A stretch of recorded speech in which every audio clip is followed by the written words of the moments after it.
Hello and welcome to Useful Idiots Monday Morning, where we watch the Sunday morning news show so that you do not have to. I'm Katie Halper. I'm Aaron Maté. Good Monday morning. Thanks so much for being here. Our website is usefulidiotspodcast.com. Go there to support the show and get bonus content. Great to start the week with you and some of the best and brightest on corporate TV. So much to get to today. Let's kick it off with our weekly recap from Meet the Depressed.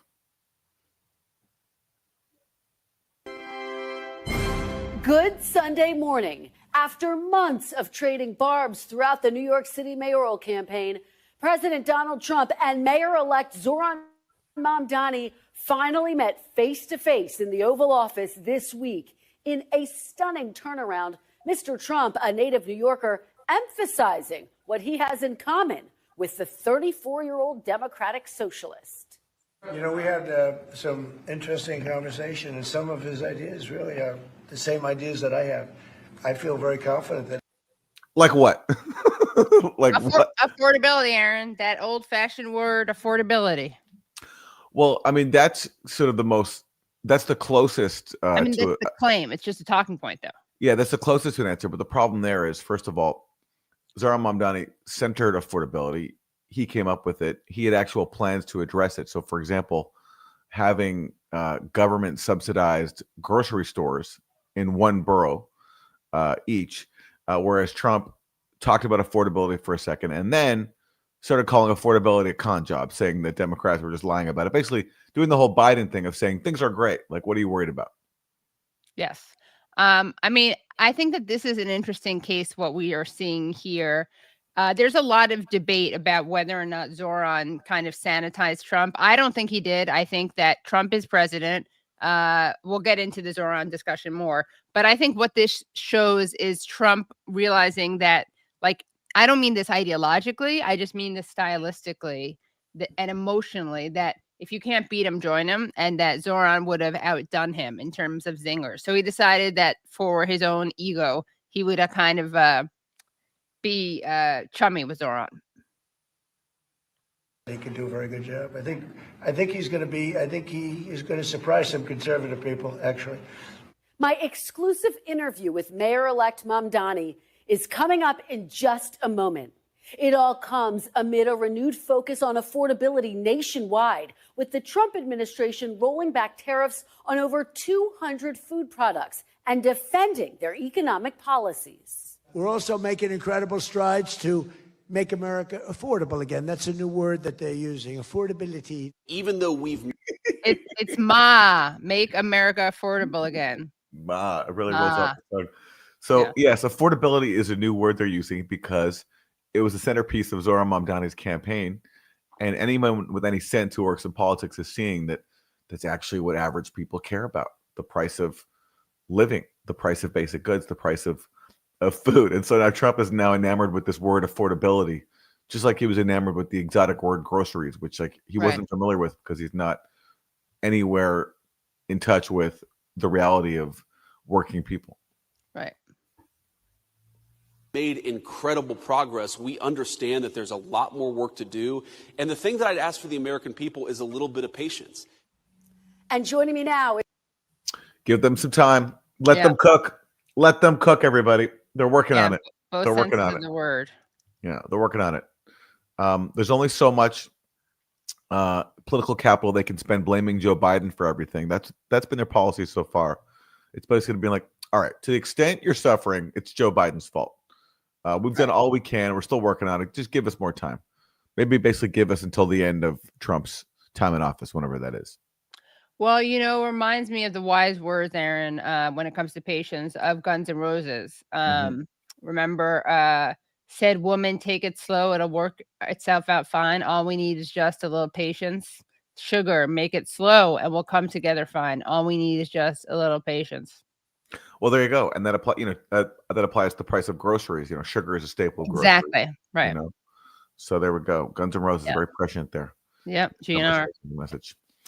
All right. The other big news of the week is out of the blue, we got a brand new peace proposal for Ukraine from the Trump administration. And people in Washington who've invested a lot of money and time and energy in using Ukraine for a proxy war against Russia are not very happy. So you'll never guess what they said about this about this proposal from the U.S., which basically the basis of it is Ukraine would cede all of the Donbass, even the parts of the Donbass that it still controls that Russia hasn't taken yet. The battle lines in Kherson and Zaporozhye would be frozen, and Russia would also take what it's occupied there. And Ukraine would not join NATO. But meanwhile, there would be frozen Russian money being used to pay for Ukraine's reconstruction. And Ukraine would also get to have an army of capped at 600,000 soldiers, which is a lot bigger than what Russia was demanding back in the Istanbul talks of 2022. So the idea that it's just a Russian plan, which is what some people are saying who are critical of this plan, just haven't read it, I don't think, and aren't familiar with Russia's position. So someone who's not happy about the prospect of peace in Ukraine is Democratic Senator Mark Warner. This morning, Senator, what is your reaction to this peace proposal that is on the table? My reaction is it's awful. It would make Neville Chamberlain's giving in to Hitler, the outset of World War II, look strong in comparison. The fact that this was almost a series of Russian talking points. Yeah, no, actually, I'm sorry. This does not make Neville Chamberlain's pact with Hitler strong in comparison.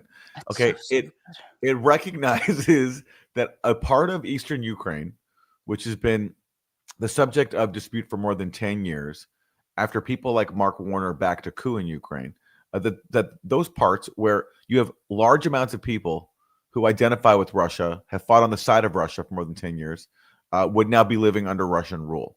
And you want to compare that to appeasing Hitler, who then used the pact with the UK to go on and invade more countries and kill tens of millions of people. It's just so absolutely stupid. I know. It should be banned.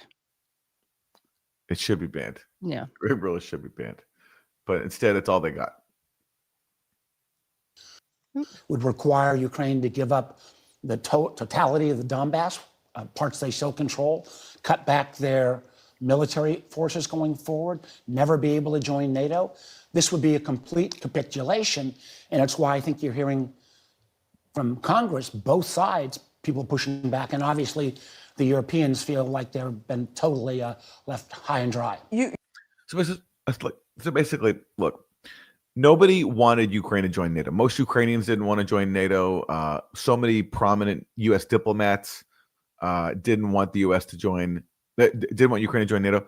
It was George W. Bush and Dick Cheney, the late Dick Cheney, who pushed that through at the 2008 NATO summit in Bucharest, even over the objections of some of Bush's own advisors, people like Fiona Hill. And because Bush and Cheney were like, no, yeah, let's have Ukraine join NATO. Why not? And so because that promise was once made, we've been on this path to conflict ever since. And now what was used to be just conventional wisdom, even in Washington, that Ukraine shouldn't join NATO, is now capitulation, according to Mark Warner. So ridiculous. But all you have to do is say that talking point, like it's good for the Russians, and everyone will pick it up. Yes, that's right. That's right. That's right. All right. Well, let's hear more. And again, what's I guess beautiful about all this is that this freak out over the prospect of peace is firmly bipartisan. So we saw their Democratic Senator Mark Warner. Here's Republican Congress member Mike McCall. After the Alaska summit, what has really changed here? And you told me then that you believed Putin was manipulating Trump, but you thought Trump was, quote, waking up to the fact that Putin is not negotiating in good faith, not making concessions, and has to be dealt with. Do you still believe that's true? Well, the president does say things like Ukraine should get all of its territory back. Well, that's not in this 28-point plan. It seems to me, Martha, that Zelensky's always willing to make concessions, to get to an agreement, to get to yes, while Putin is the one that's never willing to make concessions, even to this day. And so we'll see where he comes in. I don't know if he will accept this plan, but the two items I brought up last night with the White House. Okay, look, I mean, we can't get into the whole history here. We've talked about it so many times. Yeah. there was something called the Minsk Accords, which was a big compromise. It was reached 10 years ago. The premise of it was Ukraine would grant limited autonomy to ethnic Russians in the Donbass. In exchange, ethnic Russians who were backed by Russia would lay down their arms and there would be peace in Ukraine. And every time people like Zelensky and his predecessors tried to implement the Minsk Accords, you had a radical minority of hard right ultranationalists, including some neo-Nazis like the Azov Battalion, having violent protests and threatening Zelensky's life if he implemented the Minsk Accords. And that prevented Zelensky and the Ukrainian government from accepting the compromise that they actually had reached, which Russia was willing to accept.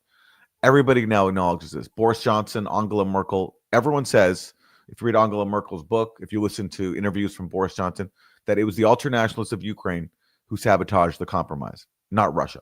So this talking point that like Putin can't accept compromise and blah, blah, blah, blah, blah. It's just not true. And there's so many, again, Western sources that have undermined it.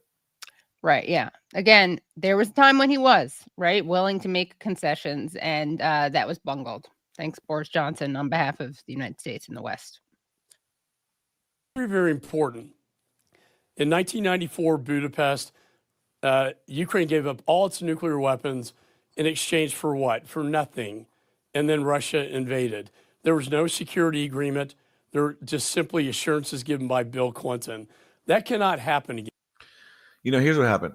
Ukraine had nuclear weapons that were controlled by Moscow that Ukraine couldn't even use. So in exchange for a lot of money, some people got very rich off of this deal, actually.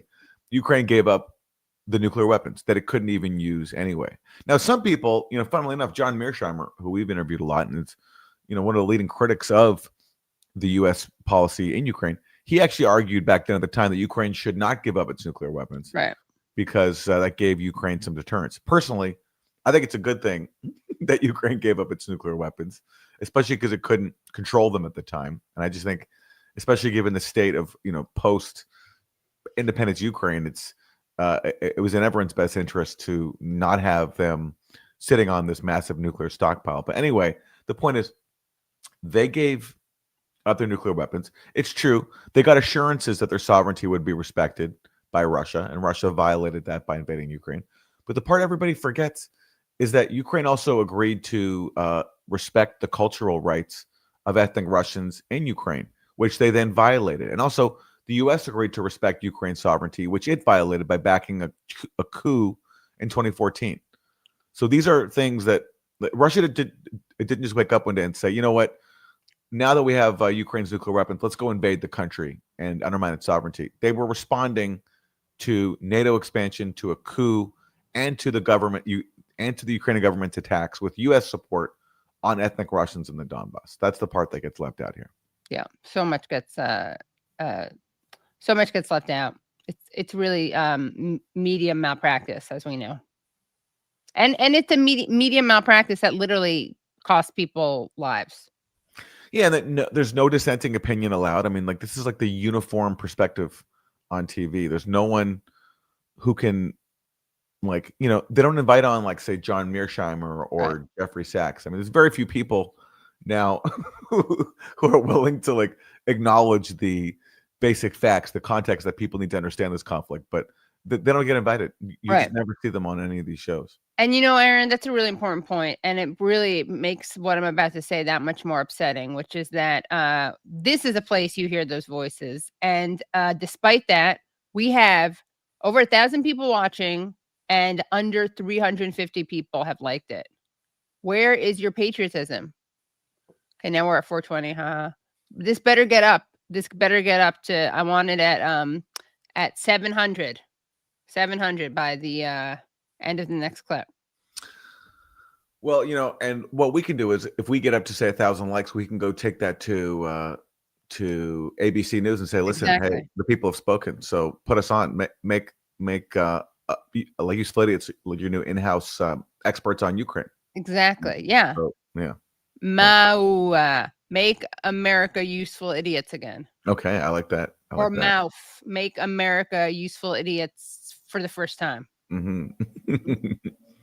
Security agreement in this case, Martha, was negotiated outside the Witkoff agreement with Russia, but rather with this is where Keith Kellogg did get involved to write a security agreement, which I hope is more ironclad, like a Article 5 like agreement. For without that, I would not advise Ukraine to sign this. They can't sign an agreement like the Budapest and then allow Russia to invade again. Well, the agreement does say that Russia will not invade again. And Russia wouldn't invade again if simply the rights of ethnic Russians in Ukraine are respected, and things like a ban on the Russian language or the Russian Orthodox Church aren't happening in Ukraine. You just can't ignore that this was happening, that after the coup in 2014, which again we supported, ultranationalists who hate ethnic Russians in Ukraine, they were empowered.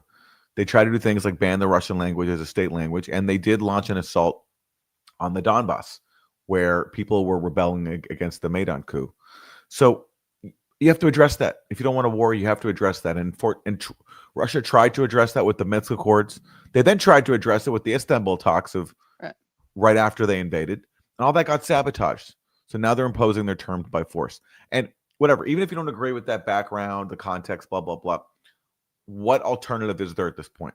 They've tried the proxy war strategy for now nearly 4 years since Russia invaded. Sanctions, flooding Ukraine with weapons, and all that's happened is that Russia's taken slowly but surely more Ukrainian territory, and a lot of people have died. And Russia's economy has not collapsed, even though Joe Biden fantasized about that. Right. So just practically, these proxy warriors, what do they have to show for themselves when it comes to the fruits of their labors? Nothing. It's just a lot of death and suffering. Yep. Well, I'm sure that we're going to get a different perspective after hearing from this Republican. We're going to get a different perspective from the Democrat, right? With Mark Kelly. Here is Democratic Senator Mark Kelly. Prominent U.S. senators who have gone on the record now, including Republican Mike Rounds, who said yesterday Secretary of State Rubio told them he was unaware of a threat to cut off U.S. support to Ukraine if they don't accept this proposed plan that's on the table. Here is how Senator Rounds described it.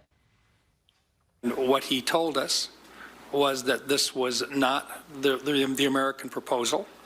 This was a proposal which was received by someone who has identified and they believe to be representing Russia in this proposal. It was given to Mr. Witkoff.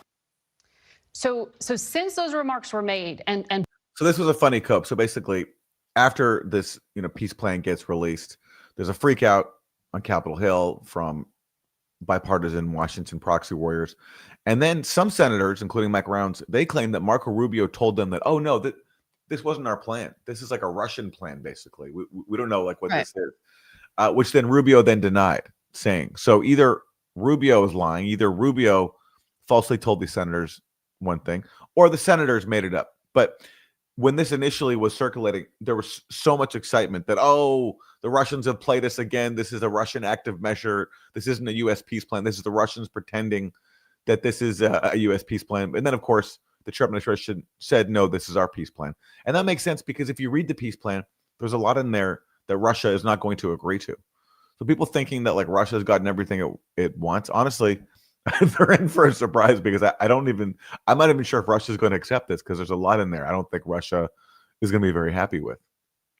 Yeah, it's again, it really does speak to the power of repeating something, a lie, and getting it to stick, because you're going to have everyone watching the media, not just as not only is the media repeating this talking point, but everyone watching this will now walk away repeating it, especially because they're not going to look at the deal. That's why they got to watch this show. Backed up by multiple senators. I've received phone calls from senior White House officials, from senior U.S. officials saying, no, that's not at all what Secretary Rubio said. What version of events do we believe here in terms of what America is putting forward? Margaret, they've got to clear this up. You have Rubio's talking to my Senate colleagues saying one thing, the spokesperson for the State Department saying another. Your conversations with the White House contradict what the Secretary of State and, by the way, the National Security Advisor, same guy, has said about this. They've got to figure this out and get the message out and explain to the American people what's going on. I will say this, that plan, that's Putin's plan. That is a very good deal for Russia. It is a horrible deal for Ukraine, for our allies, and even for our own national security. If Putin gets the chance with that deal to, rearm, rebuild his economy, and gained territory, by the way, that's what he wanted. Well, then the Baltics, Poland, Romania, all those other countries down the line are at threat. So first of all, it's a bad thing if Russia gets to rebuild its economy, as if, so we want Russia's economy to be destroyed. Yeah. Second of all, we want to bleed Russia, right? Like literally, they said that. Lloyd Austin said that. Yeah. Second of all, it's also based on a false premise because, like, Russia's economy, listen, it's suffered. Obviously, they're under the harshest sanctions in the world, arguably, but it hasn't collapsed. And so, this idea that, like, if we just keep on sanctioning Russia, everything's going to be fine. No, listen, they're a big country. They're not like a usual U.S. target of sanctions, which can't, which is like, like Cuba, for example, which is a tiny little island off the coast of the U.S. Yeah, the sanctions there have like created mass misery. Okay, but Russia, it's a big country, so it's a lot harder to do. And again, if Russia wanted territory, it wouldn't have accepted the Minsk Accords, which would have kept all of Ukraine's territory except for Crimea within Ukraine. What they wanted was respect for the cultural rights of ethnic Russians in the Donbass, which were attacked after the 2014 coup.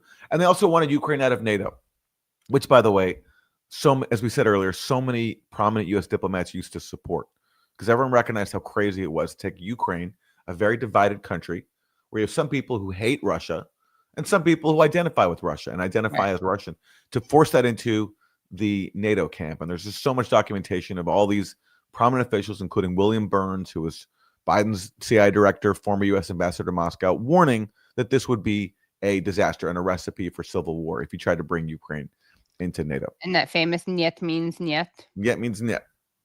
Yeah. Well, a lot of people in Washington didn't get that memo, unfortunately. Yeah. All right. Here's a rare voice who supports the idea of peace. That's Republican Senator Eric Schmidt.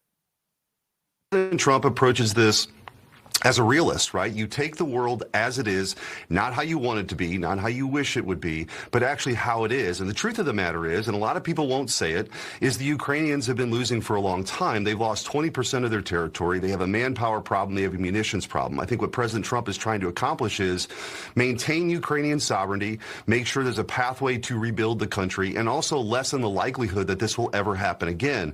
And so they put forward a proposal, a framework. Secretary of State Rubio, the Secretary of the Army Driscoll, they're all in Geneva right now working with the Ukrainians, working with the Europeans to try to get to some consensus here on the 28 points. I would say that most of those, at least half of those, have been talked about for a long time, and there's a lot of agreement. So you got to narrow the gap now and try to get to a place where you recognize the realities on the ground. And I have to say that the Washington consensus has been so wrong about this, Shannon, for so long, and they've been wrong about a lot of things over the last 30 years. President Trump is coming in and saying, we want to actually end the killing, because the people that are critical of this right now, they don't really have another plan. And they live in this fantasy world that another round of sanctions or another round of weapons or another round of cash is going to solve the problem, and it won't. And so I think you recognize the realities and you try to bring the parties together to end the war and make sure this doesn't happen again. All true, Senator. All true. Weird, yeah. All true. Facts. Aaron, I'm going to move to Missouri so I can be represented by this guy. Well, I'd say hold your horses, because at the same time as he's saying, oh, we're tired of these endless wars, the failed Washington consensus, Trump is changing things. Trump is meanwhile planning a new regime change war in Venezuela. Right. Yeah. So I'd say hold your horses, sir, before you start declaring that Trump is like Mr. Peace. Yes. When he's just shifting one regime change target to another. Yeah. No, I'm not really going to move to Missouri, guys. Don't worry. Yeah. But I appreciate it. It's good to clarify that, Aaron. But yeah, we just heard Eric Schmidt acknowledge that, like, for all this talk about sanctions and blah, blah, blah, remember Joe Biden said the ruble is now rubble. He was so happy about that. It hasn't worked. And here's the Treasury Secretary, Scott Bessent, also acknowledging reality. President Trump has put more pressure on the Russian Federation with economic sanctions. You know, the laggards here are the Europeans. The Europeans tell me, oh, we are doing our 19th sanctions package. In my mind, Kristen, if you're going to do something 19 times, you failed. Well, where's the lie there? It's true. Like, if you have to sanction Russia 19 different times, like, okay, this time, 16, this is going to be a 16th round of sanctions. This is going to work. 17, 18, 19. So, I mean, he's raising a good point there. Unfortunately, all these sanctions do is hurt ordinary people. Exactly. Right? Not the oligarchs. Not the oligarchs. Not the wealthy people. And it hasn't worked. It hasn't worked. Sorry, guys. It was a good try. It was a good try to collapse one of the biggest economies in the world. Okay, if that's what you want to do, if that's what gets you up in the morning, is the prospect of like hurting the pensions of ordinary Russians. Okay, you tried. It didn't work though. Now it's time to pack it in. Yeah. I mean, the 19th time. What is it? 19 times the charm, as they say. Yeah. Yeah. All right. Well, let's turn to Venezuela because Trump is still threatening the possibility of regime change there. He's moved in, a lot of military assets surrounding Venezuela. He continues his crippling sanctions on Venezuela that hurt the economy and also cause migrants, which he then demonizes so often in his public messaging. But someone who's not on board with the regime change operation, including all these assassinations by the Trump administration of fishermen in the high seas, is Rand Paul. You quoted as saying there are people in the administration who have wanted to go to war in Venezuela for some time. Who are you talking about? I think it's clear that Senator Rubio, as a senator, was very much an advocate of regime change. This was at odds, really, with President Trump. And so when he was picked, a lot of people who had been supportive of President Trump were, oh, my goodness, they're picking someone much more hawkish and much more eager to be involved and to intervene in other countries. And so. Yeah, I'm sorry. Listen, I wish that was true, that Rubio's not in sync with President Trump. Yeah. It reminds me of like when they say, it reminds me when they say like, oh, Israelis oppose what Netanyahu's done in Gaza. No, they don't actually. And I'm sorry, no. Trump in his first term, when Marco Rubio was just a senator, he also tried to do regime change in Venezuela by letting John Bolton and Mike Pompeo try to install a fake president, Juan Guaido, and imposing sanctions that they knew would further destroy Venezuela's economy and cause a lot of migrants. Right. Back when Marco Rubio was just a man struggling with dry mouth. I forgot that reference. Yeah, he had dry mouth during a response to the State of the Union, and then Trump mocked him and threw a water bottle, like water from a water bottle into an audience. Yeah. Right. Yeah. Oh. Look at all this. I mean, look, I have a hard decision to make. Am I going to move to Missouri or Kentucky? Kentucky. Yeah. People worried. And then the first year or so, people are like, oh, well, Rubio's done a good job on foreign aid, and they've cut back on all of the abuse of these NGOs around the world. And I think the people supporting the president have been very supportive of the Secretary of State. But I think once there's an invasion of Venezuela, or if they decide to re-up the subsidies and the gifts to Ukraine, I think you'll see a splintering and a fracturing of the movement that has supported the president, because I think a lot of people, including myself, were attracted to the president because of his reticence to get us involved in foreign war. Well, his rhetoric of reticence, at least. Yeah, because he hasn't actually followed through on that. Now that he threatened regime change in Venezuela. What's funny is he talks about the threat of a split in the MACA movement, doesn't address the actual split that's been happening over Israel, right? Where a lot of rank and file MACA people are not happy with all this money going into committing genocide in Gaza, which he hasn't mentioned. But look, it's good that not everybody in MAGA is just obeying the dear leader, and there's some pushback to regime change in Venezuela. Hopefully, I think, I hope Trump hears them. Yes. Yeah, that would be good. Again, the good thing about Trump is the bad thing about Trump, which is that he's an opportunist and not an ideologue, but that does open him up to pressure. Again, I'm not saying it always works, but he's not a dyed-in-the-wool Zionist the way that Biden is, and the way that Biden to remind us every couple months. So bizarre. Well, somebody who just been effectively ousted from MAGA and is leaving Congress is Marjorie Taylor Greene. She just announced this week that she will be resigning from Congress. She famously broke with Trump, not only over the genocide in Gaza, which she called the genocide, I believe the only Republican to do so. She also broke with him over the Epstein files. And she also called him out over him not extending the subsidies for Obamacare. And she pointed out that even people in her own family were struggling to pay their bills for health insurance. And Trump called her a traitor, called her Marjorie Taylor Greene. And this week she resigned that she's done, that she's out. So here's Rand Paul on that. Developments we've seen just over the weekend is that Representative Marjorie Taylor Greene, Republican from Georgia, just a staunch supporter for so long of the president, has said she is going to step away because she's paid such a public price for some of her positions. Do you think there is room in your party for disagreeing with President Trump? According to President Trump, no, there's not. Because one of his most prominent supporters who disagreed with him on some issues, Marjorie Taylor Greene, he went around and called her Marjorie Traitor Greene. So if you criticize him, you're a traitor, basically. Or seditious. I think it's important that we have independent voices. So I'm sad to see her voice go away or potentially go away. I think that she brought up something in the last week or so that was very important. What is the Republican plan for health care? So I've engaged the president on this, and I'm putting forward my own plan. But in my plan, what it allows for is people to buy their insurance through a collective, basically to buy their insurance through Costco or Sam's Club or Amazon. And mine is the only plan out there that would actually drive prices down. But that's what an independent voice will help in our country, independent voice within the Republican caucus, not to see things always inside the box, but to think of some out-of-the-box solutions. So I think independent voices are important in the Republican Party. Oh, they're not staying. Yeah. And, you know, I'm sorry, healthcare through Costco and Amazon. Oh my God. A collective. He's a collectivist for the first time in his life. Yeah. Yeah. He's a libertarian collectivist. If it means giving more customers to Amazon or Costco's, if they don't have enough control of everything in our lives. And I just suspect, listen, you know, we've talked a lot about like libertarians on this show. Foreign policy, they're against regime change. They're against arming Israel. We're all for it. Domestically, we're not quite on the same page. I don't think they'll have to let us lead the domestic part, right? Yeah. I don't think Amazon.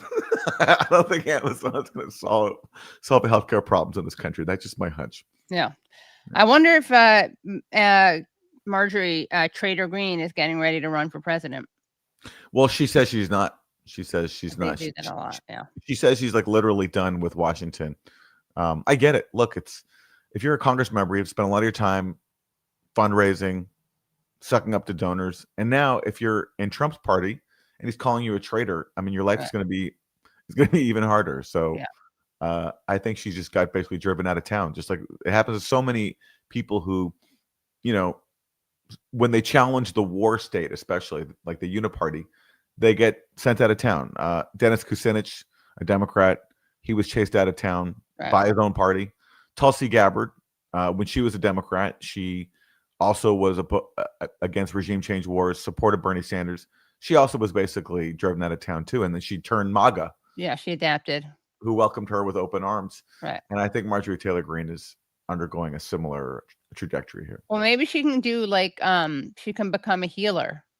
You remember how she said last week, we covered this, that, you know, she regretted she was only responsible for her own actions and she regretted her actions. Yeah, she did. And, you know, listen, I welcome that statement. I'd love to see her apologize, for example, for a lot of the Islamophobia she spread, censoring Rashida Tlaib when Rashida Tlaib called it a genocide long before Marjorie Taylor Greene did. Right. And also tweeting out a picture of the Statue of Liberty in a burqa after Zohran Mamdani won. Yeah. But listen, it does seem like Marjorie Taylor Greene has, you know, undergone some reflection. The fact that she spoke out against a genocide eventually, it took her a while, but she did it, and that's admirable. And the fact that she's also calling out Republicans for not having a health care plan, those were courageous stances. And I suspect she'll be taking her talents to The View or some other media space. She could be a stringer for us. She could be a MAGA stringer for UI. Well, something for her to consider as she weighs her options. Yes. Okay. Let's turn to on the issue of healthcare. Oh gosh. We just heard Rand Paul talk about handing over the healthcare system to Amazon and Sam's Club. Costco. Don't forget Costco. Costco. Sorry. Yes. Here's Republican Senator Bill Cassidy with his proposal. Who is, remember, because I know you really want to talk about it. You're proposing this change to Obamacare subsidies. You want the premium tax credits to be converted into federal contributions into health savings accounts. We just heard Kevin Hassett say a similar thing, so that Americans can use this for out-of-pocket health care costs. There are right now millions of Americans who are about to lose health insurance in weeks when these Obamacare subsidies expire. Is there anything in your plan that will stop that? Absolutely. If you take the same amount of money that under the extended, there's two types of Obamacare subsidies. There's the baseline, we're not touching that. There's the other, which are called the enhanced, started under the Biden administration because Obamacare policies have become so expensive, they had to subsidize the subsidy. What we would do is take the enhanced premium tax credits and we'd still make sure that patients don't pay too much as a percent of their income for the insurance. But we would take the extra amount that's available and put it into a health savings account. Now the person, when they have a policy with a $5,000 deductible, has $1,000 or $2,000 in their health savings account to help pay for that. And the way we afford it, when you give money to insurance companies, 20% of that goes for profit and overhead. That's under the Obamacare law. 20% goes for profit and overhead. And by the way, they have to give you permission to get the care that you know you need. Under our plan, 100% goes to take care of patients. It goes all to the patient, and they don't have to seek permission. They can use all that money for the care they know they need. It gives power. The care they're going to purchase from health insurance companies. Right. This is the part that doesn't make any sense. Like, they're saying we're going to cut out the middleman by giving money directly to the patient, but the patient still has to pay in health insurance companies for the same health insurance, where 20% or more is still going to overhead and bureaucratic costs. It's just like, it's mind blowing. It's to listen to all this. And it's just, one alternative is have one plan for everybody, have Medicare for all. And that reduces, and in fact, it eliminates all the overhead and bureaucracy that goes into preserving a unsustainable for-profit system. Yeah, I mean, also, where are people going to get the leverage to negotiate? How are they going to bring these prices down? Yeah. Yeah, no, they have absolutely none. They have none. It's like you're now expecting individuals to like haggle over the cost of their health insurance while having zero leverage whatsoever as individuals, just having some extra subsidies from the government in their account. It just doesn't make any sense. And it just it's even putting aside like whether or not you think healthcare is a human right, I mean, I think it is, but whatever. Like, whatever you think about that, everything is so complicated when you don't just have a single payer system. All this, everything is like, it's hard to follow like people's explanations for what their plans are because it's so complicated. Like, just have a system that covers everybody. Every other country or many other countries do that, and we all know, as Bernie Sanders always talks about, their per capita costs are a lot cheaper because you're eliminating all the extra overhead and bureaucracy that comes from maintaining a for-profit system. Right. Yeah. Also, I mean, again, what Republicans have like no leg to stand on when it comes to this. Their healthcare plans are never actually affordable or good. And actually, a research study by the NIH, the National Institute of Health, in 2024 found that, quote, for all political metrics, higher state level political conservatism was associated with worse health outcomes, especially for the metrics for political ideology and state trifectas. And this included health insurance. Well, there you go. There you go. Again, where's that voice on corporate TV? Exactly. Which is why it's very painful that we're only at a teeny bit over half of you have liked. What is happening, guys? If you don't like, then people like Cassidy win, and Costco and Sam's Club and Amazon, because I really trust those guys I really trust Amazon to be providing a good, doing the right thing. Okay, let's. This is a good point, by the way. If Congress has fully paid healthcare, then their constituents deserve the same and nothing less. Good point, Chuck Buck. Okay, well, so let's skip ahead to clip 7C. Basically, so Bill Cassidy and Jake Tapper got into a fight about RFK Jr. because RFK Jr. is now heading the Department of Health and Human Services. He's done some very controversial things, to say the least, trying to basically remove the recommendation for children to get vaccines. He's made some claims about vaccines that many people think are factually very, very wrong.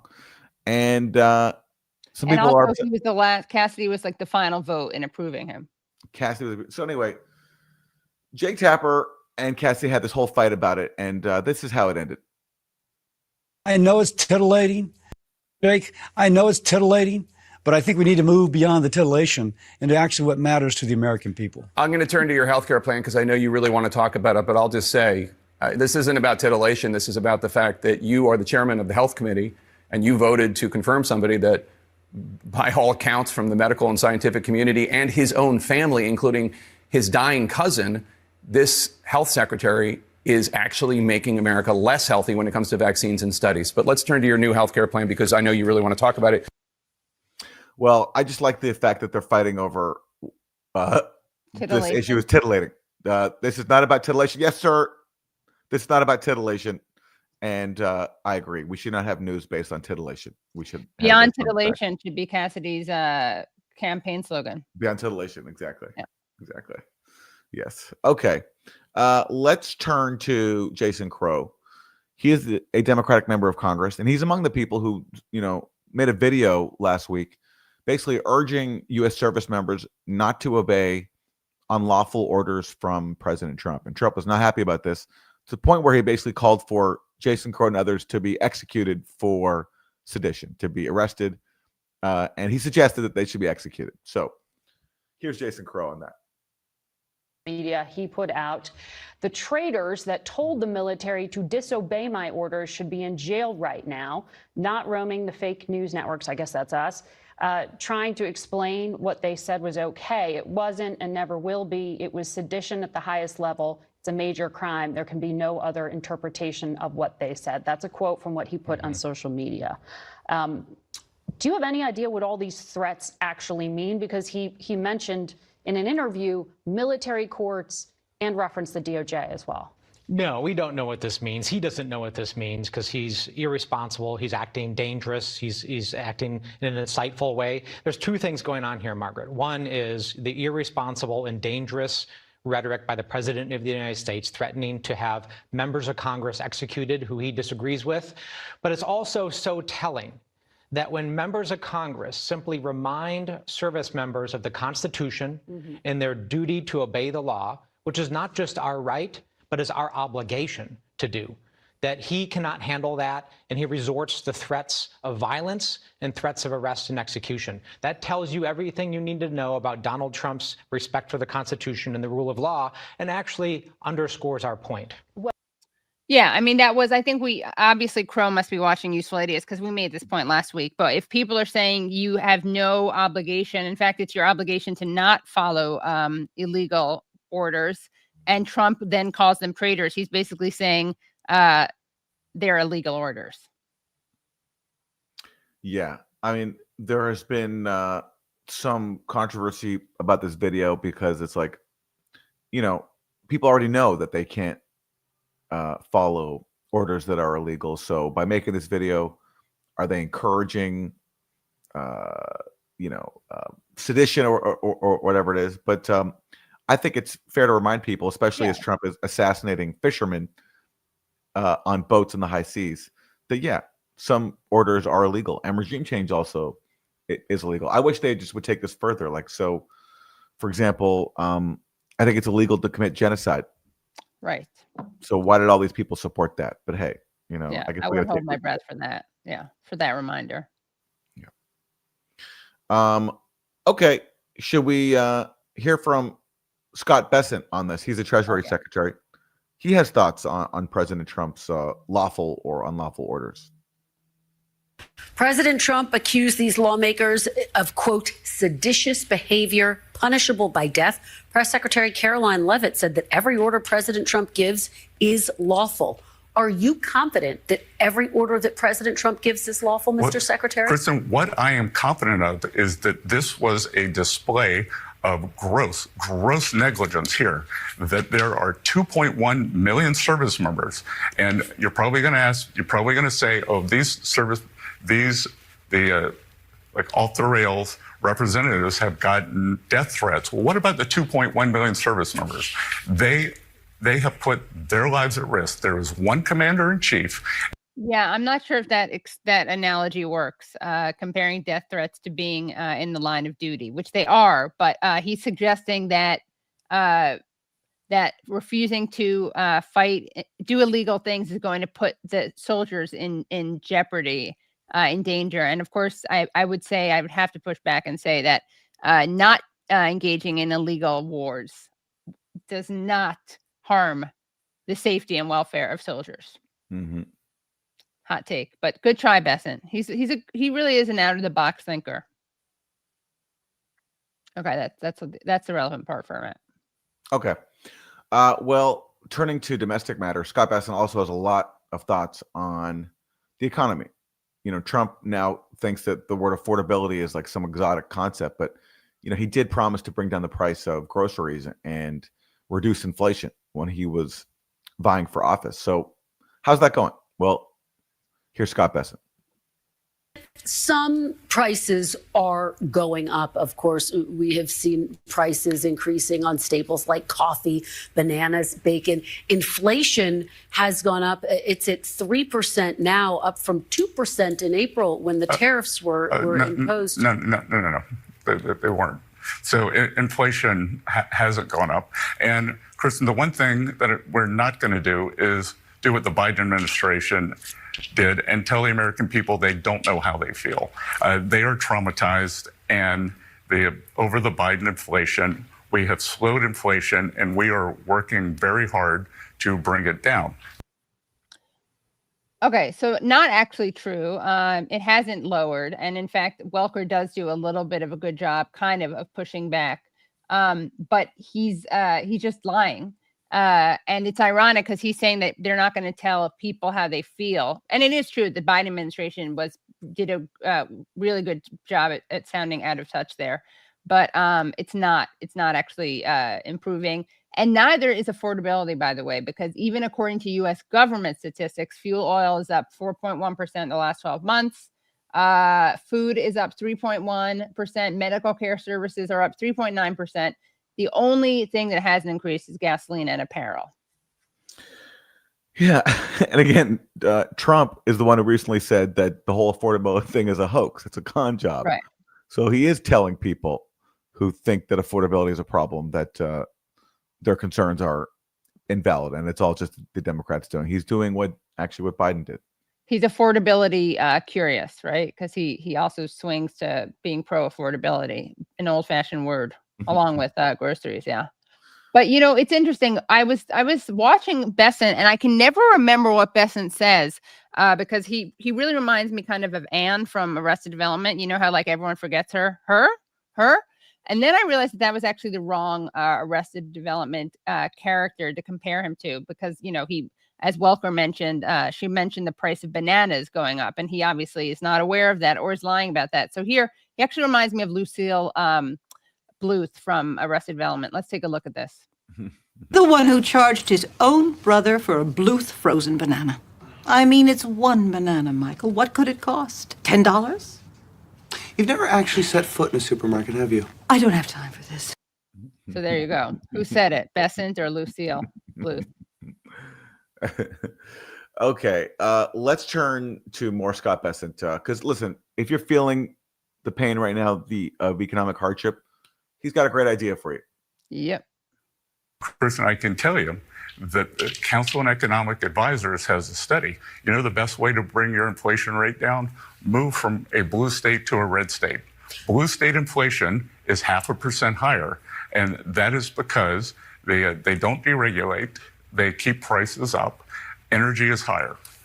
Just according to the consumer prices, inflation was at 2.3% back in April. In September, 3%. But let me ask you about tariffs. So he's basically campaigning. He's saying that, like, if you live in a Democratic state, move. That's his brilliant idea to improve your economic well-being. Just move. Like, yeah, there's only so much we can do for you. Unless you move to a Republican state, then you'll be fine. But, look, aside from how inappropriate that is, I think for a Treasury Secretary to be so nakedly partisan. Yeah. What if you're in a blue state where they still have, for example, Medicaid subsidies, right? And you're on Medicaid. And some states are so hardline that they've rejected those subsidies and they don't help you afford Medicaid. So if you're in a blue state that accepts Medicaid subsidies, are you supposed to just give up your health care to go live in a Republican state where supposedly your economic fortunes will improve? Well, yeah, because then you can just work it out with Amazon or Costco. There you go. Yeah. Also, people make more money in blue states. So is that a reason that people should be moving to blue states? I just think let them eat cake. It's so ridiculous. Yeah, it's also just so nakedly partisan. Like, you're supposed to be the Treasury Secretary for everybody. You're supposed to be improving everyone's lives, and saying, yeah, just just if you have a Democratic governor, just get out, get out. He must work leave. like Chamber of Commerce for all red states. It just doesn't really inspire confidence, in tough times. Okay, well, let's turn to Zoran Mamdani. He paid a visit to Trump in the Oval Office. Like, to everyone's surprise, or at least to many people's, it was very cordial. You haven't seen Trump smile like that in a very, very long time. He was very deferential to Mamdani, very respectful, and they seemed to be very, very chummy. And here's Mamdani being questioned about that. We would be the ones to do so. In that press conference with President Trump, a reporter asked you whether you believe that President Trump is in fact a fascist, a word that you've used in the past. You were about to answer, then President Trump sort of jumped in and he said, quote, "That's okay, you can just say yes. It's easier than explaining it." So, Mr. Mayor-elect, just to be very clear, do you think that President Trump is a fascist? And after President Trump said that, I said yes. And so you do. And that's something that I've said in the past. I say it today. And I think what I appreciated about the conversation that I had with the president was that we were not shy about the places of disagreement, about the politics that has brought us to this moment. And we also wanted to focus on what it could look like to deliver on a shared analysis of an affordability crisis for New Yorkers. You've also said in the past that President Trump has engaged in a, quote, attack on our democracy. You've called him a despot. Do you still believe President Trump is a threat to the democracy? Everything that I've said in the past, I continue to believe. And that's the thing that I think is important in our politics, is that we don't shy away from where we have disagreements, but we understand what it is that brings us to that table. Because I'm not coming into the Oval Office to make a point or make a stand. I'm coming in there to deliver for New Yorkers. And a few weeks ago, I was asked by a reporter 3 words to describe myself. I said, New York City. And that's what animated that conversation. How do we deliver for the people of New York City? I think that some of your supporters would be curious to know, you say you stand by your past statements that, yes, he's a threat to the democracy. How do you square working with someone who you still think is a threat to the democracy? I think working for the people of New York City demands that you work with everyone and anyone, and that you always look to find those areas of agreement while not overlooking the places of disagreement. And I think this was something that came up in our meeting. We spoke about immigration. We spoke about the fact that in New York City, we have sanctuary city policies that allow for the city to work with the federal government on around 170 serious crimes. The concern for so many New Yorkers comes about anything beyond that. And I spoke about the importance of us being able to protect New Yorkers, and some of the incidents that we see, they do not do that.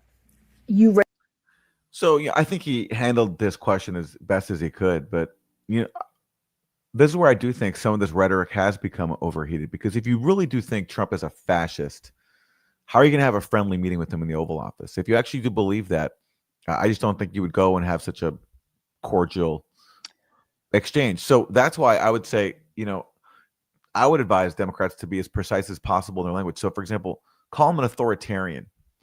But like, if he's a fascist, then like, what's the point of having any discussion with them? Because a fascist believes in absolute power with no democracy whatsoever. So I don't know. That's why I just think, and the same way like with Trump, who called Zoran Mamdani a communist jihadist. Like, if he really thought that about Zoran Mamdani, would he really be so friendly towards him? So I think the lesson here is be as precise in your language as possible, because otherwise it might box you in. Yeah, I mean, I would say, and this probably is an unpopular take, but fascist or not, he is a president and he has the power to fund or not fund things in your city, to send in the National Guard, to send in troops. So, I mean, I hear your point, but I think that there is a debate about how fascistic, just how fascistic Trump is. Yeah, no, sure, and fair. And listen, I understand why he calls him a fascist. There's plenty of evidence for it, but it does mean, though, if you're going to take the pragmatic approach of working with the guy to help your city, which I understand why Zoran Mamdani is doing, it leads to awkward exchanges, and it made Trump look so kind of it was awkward when Trump was like, "Yeah, go ahead, like call me a fascist. I don't mind. I like it." It just that was kind of embarrassing, I think, for Zoran, because Zoran initially was not trying to call him a fascist until Trump gave him permission. So Right. ultimately, it kind of it empowered Trump in that moment, because it kind of showed that Zoran Mamdani doesn't quite stand by that belief. So anyway, Or he just feels like he has to work with him because he's president. But yeah. Well, listen, overall, Zoran Mamdani also in that Oval Office meeting called out the genocide in Gaza. yeah, that was Talked about affordability, and that was historic in the Oval Office. That level of moral clarity, saying that we're supporting a genocide and we have to stop doing that. No one's ever said that before in front of a president. No one ever said that in front of Biden, from what I remember. And certainly no one said that in front of Trump. So kudos to Zoran Mamdani for that. I wonder what Netanyahu thought about that. I'm sure he didn't like it. Yeah. I'm sure he didn't like it. Yeah. You wanted to show some. Yes. So I think that, though, a real piece of evidence that Zoran has had quite an effect on Donald Trump was seen in the way Donald Trump dressed. Let's take a look at this. There's a lot of tweets about this, but I like this one the most, I think. So Dylan tweets, "One conversation with Mamdani, he's already dressing like an MFA student." And indeed, he is. I've never seen him in that look, like a maroon, a burgundy scarf, looking very MFA-ish. So yeah. All right, let's hear more from Donald Trump's style inspiration, Zoran Mamdani. Democratic Party. A number of Republicans are casting you as the face of the Democratic Party. Mr. Mayor-elect, I wonder, do you think that Democratic socialists can win across the country, in battleground states, for example? I think a focus on the importance of dignity for working people is something that appeals to people across this country. I will not venture into the world of national politics and punditry, but what I will tell you is that in New York City, we saw so many of the same dynamics we'd seen elsewhere. We'd seen a shift towards the right. We'd seen obituaries being written about the Democratic Party's ability to speak to young people, to speak to Asian voters, speak especially to young men. And I actually shared this with the president, that the very constituencies that he had won over, that were a critical part of his increased vote share in New York City, were the ones that we then looked at as who we should focus on to bring back into the party. And I think that when you speak to those constituencies with the same respect you'd speak to any other, you will see that they will then engage in the process. We saw an increase in voter turnout amongst 18 to 29-year-olds by more than 300%. And that's because we spoke to them as New Yorkers who are facing an affordability crisis, not as young people we have to finger wag to participate in democracy. I mean, I do think that this is an important claim, an important argument, and I think it's important that the Democrats do this instead of kind of shaming and chiding voters, to actually make their case. So I think that this is a refreshing thing that Zoran is doing, and the Dems could learn from that. All right. Well, a comment that Zoran Mamdani made that some people in the progressive wing are not happy about is him responding to a question about the future of Hakeem Jeffries, a.k.a. AIPAC Shakur, who is the leader of the House Democratic Caucus, and at the very last minute, finally endorsed Zoran Mamdani after delaying his endorsement for a very, very long time. And Zoran Mamdani was asked about Hakeem Jeffries' future. This is clip number... clip number 13. More quick questions. If Democrats win the midterms, do you want to see Leader Jeffries become the Speaker of the House? Yes. Okay. That was a firm, quick answer. So you leave plenty of time for my final answer. Let me go back and give a little more. Look, So, one former second. So let's President just Obama. pause this here. Okay, this is pretty incredible. Now, I've been defending, or not even defending. I've been pretty pro Zoran on this episode. I think that some of the things he did was very clever. But this is a little embarrassing. So you have him. There was he probably will drop out now, but there has been a progressive challenger to Hakeem Jeffries. And Zoran kind of, I think, problematically did not support this and is not supporting it. And is supporting instead Hakeem Jeffries, who, as you've just pointed out, Aaron, was not very good, sucks basically, but also wasn't good on Zoran. And let's just remind people of what something Hakeem Jeffries did recently. Wilson, can you show this headline? Okay, here it is. 86 Democrats condemn socialism as Zoran Mamdani meets with Trump. House Minority Leader Hakeem Jeffries appeared to lead the change. So this is the guy who Mamdani is saying should stay unchallenged in Congress. Not a big fan of that take. All right, let's go back to this clip because we're going to hear about another guy.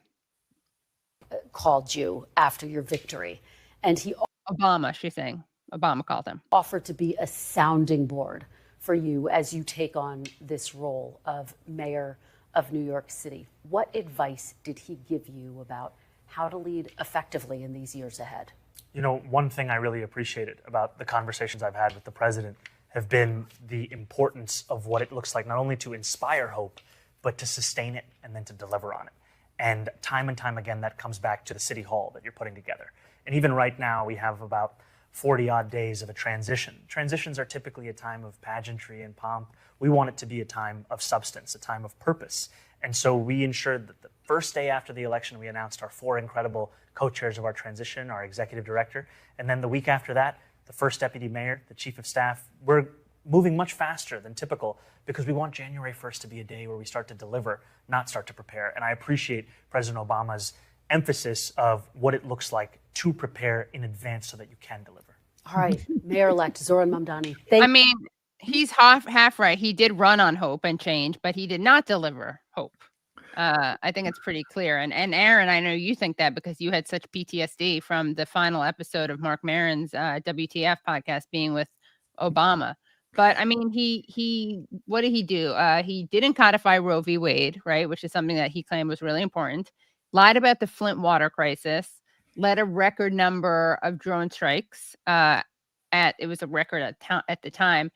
Performed perfunctory assassinations for political gain, and even he admitted in one of his countless memoirs that was the idea of Rahm Emanuel, because he was a lib, so he had to kill people. I just think Zoran Mamdani is in such a funny position because if you're him, what are you going to do? Obviously he's under a lot of heat. Corporate Democrats hate him. The Trump camp, despite Trump's friendliness towards him, they hate him too. And he has to deliver for the people of New York City. So he wants to get along with everybody, including Obama, who's a former president who, deserves respect as a result of that. Especially if you're a politician like Zoran Mamdani. And also Obama still is popular among the Democratic Party base. So, Zoran Mamdani is not going to trash him. But what's the best thing he can say about Obama and how he helped him is the importance of preparing in advance. That's Obama's big advice. Front load. Yeah, as if Zoran Mamdani needs to hear from Obama how to prepare from advance. No, what Obama's doing, he's being opportunistic. He recognizes that Zoran Mamdani has excited people. He's doing what Obama didn't do, which is mobilizing people and actually wanting to see that through, not just tell everyone to go home after he wins, which is what Obama did. Obama got a lot of people excited. They were out there for him. And then after he wins, all right, I got this from here. I'm going to give my cabinet over to Citibank now, and I'm going to keep funding Israel and do all the things that you didn't think I would do. And Zoran Mamdani is, I think, a different kind of politician. So the best he can say about Obama is that Obama encouraged him to prepare in advance. Yes, very sound advice from Barack Obama. Good work ethic. Okay. Well, should we wrap it there? Yeah, I think so, right? Okay. On over an hour. That's how committed we are. Yes. All right. I'm gonna have an exciting. Sorry. Usually, you ask me about my guests, but I'm so excited. I'm champing at the bit, so I'm gonna say it if that's okay, preemptively. Butch Ware is going to be on the show tomorrow, and he's been, lest you think I'm being a cuck, a Zoran cuck. He's been pretty critical of what Zoran's doing. He's called it playing footsie with fascists. And Butch Ware was the vice presidential candidate for the Green Party, right? Yes. Oh, yeah. He was Jill Stein's vice presidential candidate, and he's running for governor of Australia, and he's in the Green Party. And that's at youtube.com/The Katie Halper Show. He's running for governor where? California. California. Okay. Yeah. Okay. All right. Well, that's our show. UsefulIdiotspodcast.com. Go there to support the show and get bonus content. Thanks so much for watching Monday Morning. We'll see you next time. Bye.